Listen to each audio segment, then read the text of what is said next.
Good evening. Justice Minister Amy Adams has announced the rollout of a National Home Safety Service. Why? Well, our domestic violence rates in this country are appallingly high. Tonight, the Salwa Minister is my guest, and Lynched starts right now.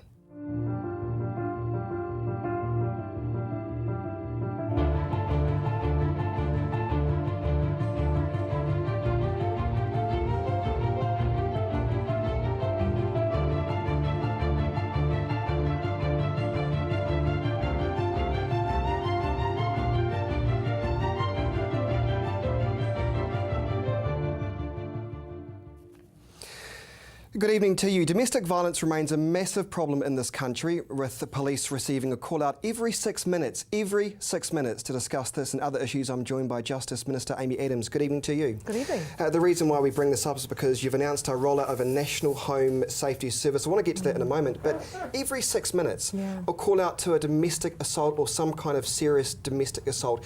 Are you surprised by those figures? I'm horrified. I don't think a country like New Zealand, who prides itself on having one of the best standards of living and lifestyles and as a place to raise children, that we have figures like this is appalling. It's a national disgrace, and I think every one of us, it's not just a government issue, every one of us has to be thinking about how we can do more to stop this. I mean, I actually thought the figures would have got better. But when I heard that, I thought, gee, we've got some serious work to do. What are we putting this down to? I know it's not a quick fix solution, but gee whiz, we've got an issue.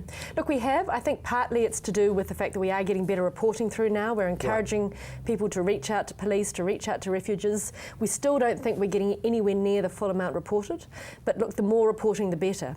Part of that is making sure women in the main, it's mostly women, you get the odd man, that they feel that when they do put their hands up, they're going to get the sort of help that they need and not pushed into some sort of automatic process that they won't be able to make decisions about. So we have to think carefully about that. So do you think, on a slightly positive note, if I can actually say that perhaps some of the high-profile cases of recently where people have put their hand up for support, we've had campaigns over the last sort of 6-7 years. Do you think all of that is working to help women come forward or call the police and say, listen, I need some help? Yeah, I'd like to think so. It's really hard to estimate exactly how much is happening and how much is being reported.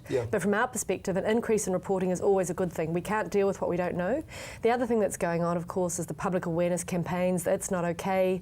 The white ribbon, sending a really clear message. Nobody should accept signs of any sort of intimate family violence, whether it's their cousins, their neighbours, their workmates, their friends, their grandchildren, their grandparents. This happens across New Zealand, in every community, in every demographic, in every ethnicity, in every age group. It's not just a problem for someone else somewhere else in New Zealand, it's a problem in our communities. It's across the board, isn't it? I know that speaking to those who work at police communications, they'll often say to me when I talk to them, Sunday night was, in all seriousness, is a terrible night for domestic violence. People are stressed about school, going back to work, money issues, looking at the week ahead. It's a stressful time for many New Zealanders.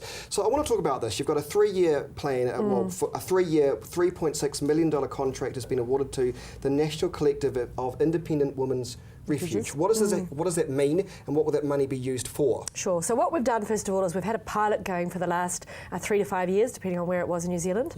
That's shown incredible results. So what happens is a woman who comes into the family violence system, who is assessed as being of high risk of repeat violence, and who's at risk of high risk of serious injury, and who wants to leave her partner, can now get funding to come out and make her house safe. So replace glass front doors with solid front doors that can't be broken, secure windows, automatic sensor lights, personal alarms.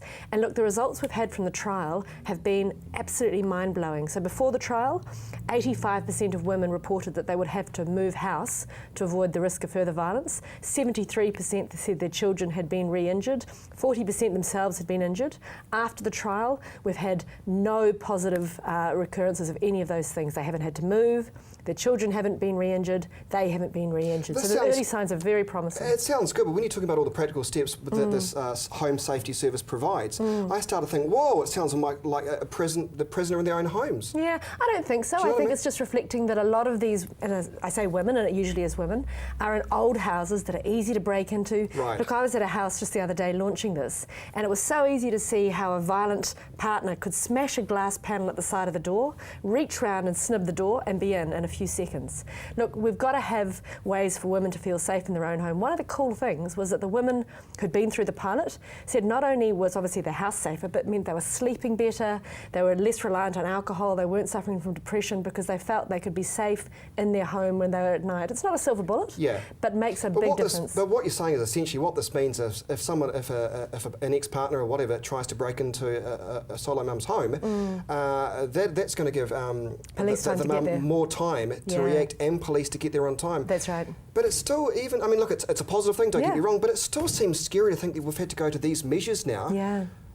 Well, look, we've always, for example, been able to go to the courts and get protection orders. And in fact, one of the things my government did was put in place on-the-spot protection orders. So the police now, when they respond to a domestic violence incident, can on-the-spot issue an order to keep the parties apart for a period of time to allow the victim to go and get a court order. So we've always had that, but a piece of paper doesn't stop violence, right? So we can but nor does a protection order, does it? Well, really? that's a point. That is the piece of paper. But that's why at the end of the day, we also need to make sure the women can be safe in their homes. It's probably no more safety than a lot of us have in our houses, but for a lot of these women, it's more than they can afford to do. And it's something that we can ensure that those who are really at risk of repeat violence are protected against. It's not the whole of the solution to this problem. This is a big issue, and it involves not only a multi-agency response from government, but actually all of society to think differently about this. But it's a good start. Yeah, it is a good start, because on one hand, you're there for the victim. It's nice to hear the fact that there's protection literally in place for the victim. But the flip side of that, of course, is the silly offender too. I mean, prevention, as they say, is the key. Yeah. Does that go part and parcel this, or as you say, it's one of those multi-agency approach? At least you're dealing with one thing first, then you'll move on to the idiot second. Yeah. Well, look, at the end of the day, if they're going to go around and try and assault their partner, that happens, they get locked up. We'd far rather stop the assault happening. So, as the police said at the launch the other day, we would far rather the police are responding to stop someone who's trying to break in and lock them up for that, than having to deal with the aftermath of serious injury, potentially death. Half of the homicides in this country are domestic violence. This is serious, and if we want to get on top of serious crime in this country, this is what we need to tackle. Do you think we will eventually get on top of the homicide rates? Because they seem to be going up, even though I know that's not actually the case. No, they're not. They're going down. It seems terrible, doesn't it? They're going down, but look, crime rate overall is at the lowest level in about 35 years. It's incredibly low, but serious violence offending, that's gone up. Well, it's hovering about static. We've dropped down a 10% drop from 2011, not going fast enough in my view, and this is one of the core areas we need to target. As I said, government will do its part, but every single person in society needs to think about the signs they're seeing and not just turning the other cheek and think it's not my problem. Just before we go to break, it's all very well to say the crime is going down, but I'll tell you one thing that I was talking about this on Talkback Radio the other day, and that is there's a sense of 15 years ago you could have gone to the neighbours for a thing of milk or whatever and left your door unlocked. But today I would not do that, Amy Adams. No. So why is it then that I'm not feeling safe now, more safe than I was feeling 15 years ago? It's interesting. We do surveys of perceptions of safety, and actually most people say that they feel safer in their own community, but they think crime is a problem out there somewhere. But actually the stats tell us that it's property crime and car offences in the main that have dropped significantly. Youth crime is considerably down. Serious violent offending down, but not nearly enough. So there is that perception, and I think we've all learned that it just doesn't make sense to leave your door unlocked and create those opportunities. No. But I don't think that's a recent thing, to be fair. I think that's been the case for some years. Okay, I'll try and not be too fearful of my life then, Amy Adams. I don't think you have to entrust us. We're pretty good. Well, coming up on this program, the government has rolled out a commission looking at the so-called miscarriages of justice. But why? Stay with us.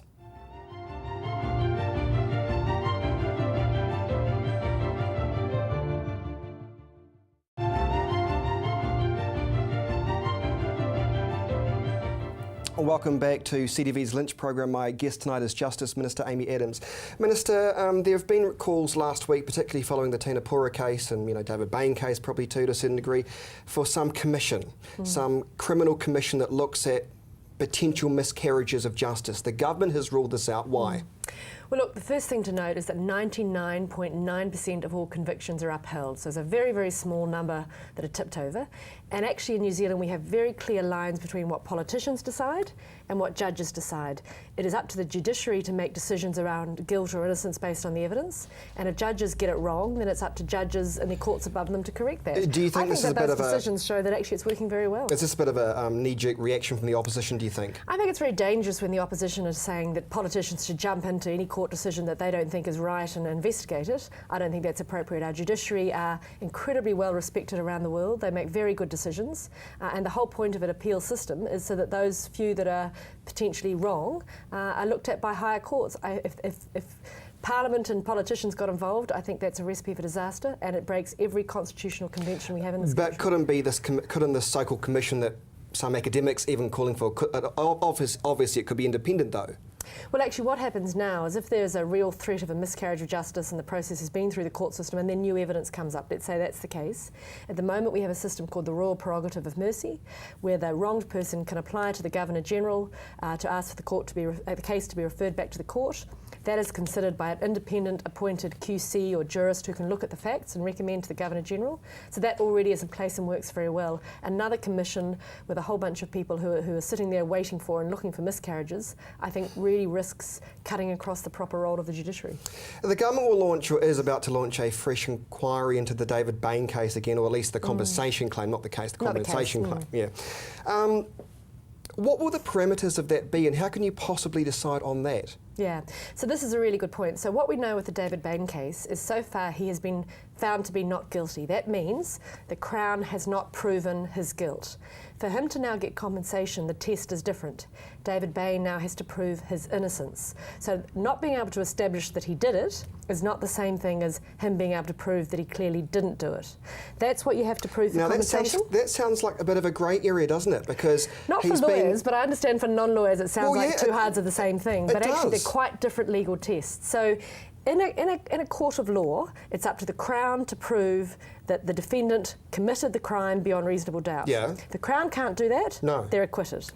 That is not the same as proving that you are innocent. So for compensation, Mr. Bain now has to prove that he is innocent. And to do that, again, you don't want politicians making these decisions. We appoint an established independent judge who looks at the evidence and asks a different question from what the trial judge asked, which is, can David Bain prove that he is innocent of those murders? If he is, then it comes back to Cabinet to decide whether compensation is appropriate. Fascinating stuff. So how can he prove that? I mean, will this be in a court of law as such? I mean, does he sit in a room with some panellists, independent panellists? How does it work? So we appoint a judge, and we're working through a process now of deciding who that will be, and we're looking at a panel from all sorts of places in New Zealand and other parts of the world. I was going to say they'll have to be pretty independent from anything here that we've seen in, I would suggest to you, it would be an international judge, wouldn't it, from overseas? We're certainly looking at international judges, but actually our judges every day of the week have to sit on cases that are very high profile. That's what they do, they're very experienced at it. But actually you certainly can't have a judge that's been involved in the case in any way to date, which actually rules out quite a few of them.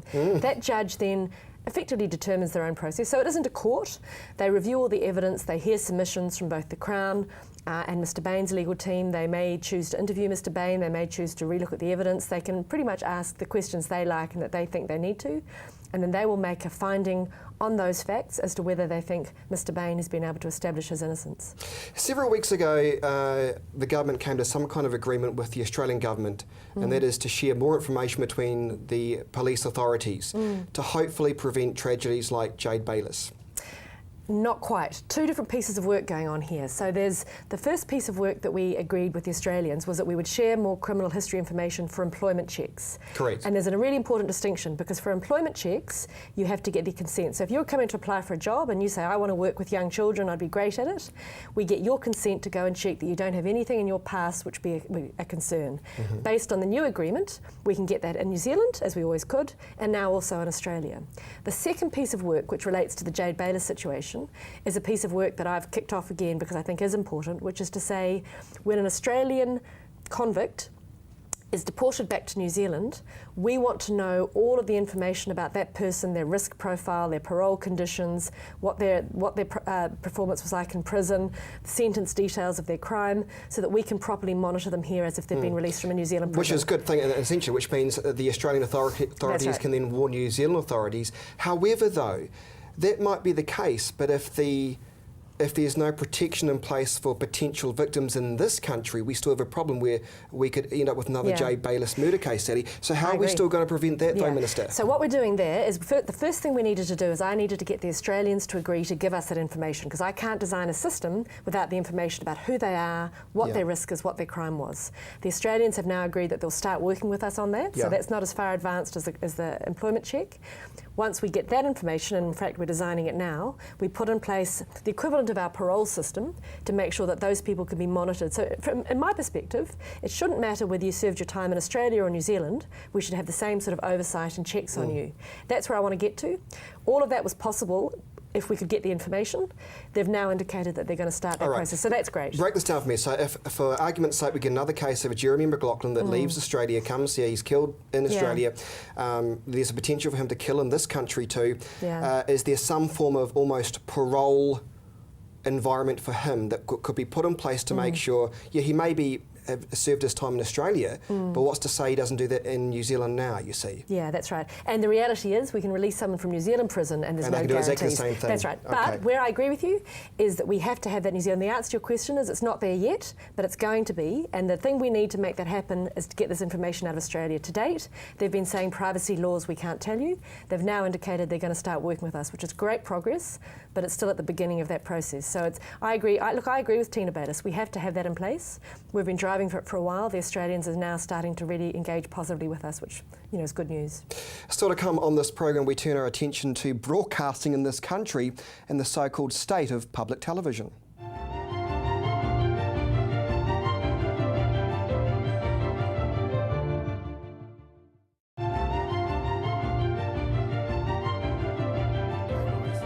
Welcome back to CTV Lynched program. My guest tonight is Justice Minister Amy Adams and, of course, the Broadcasting Minister as well. So let's turn our attention to broadcasting. Minister, no self-interest questions here at all, really. No, of course not. But let's get a few things straight. I mean, the government closed down TVNZ7, which many said was a great public service. There ain't much left in terms of public service. We didn't close it down, to be fair. It had been given a short-term period of funding to see if it could get itself going, establish itself, get it going under its own steam. It couldn't. It stopped. That was always the deal, and it came to an end. It was pitched to us on the basis, give us seed funding for a few years and we'll make it fly. They couldn't. It didn't. All right, then.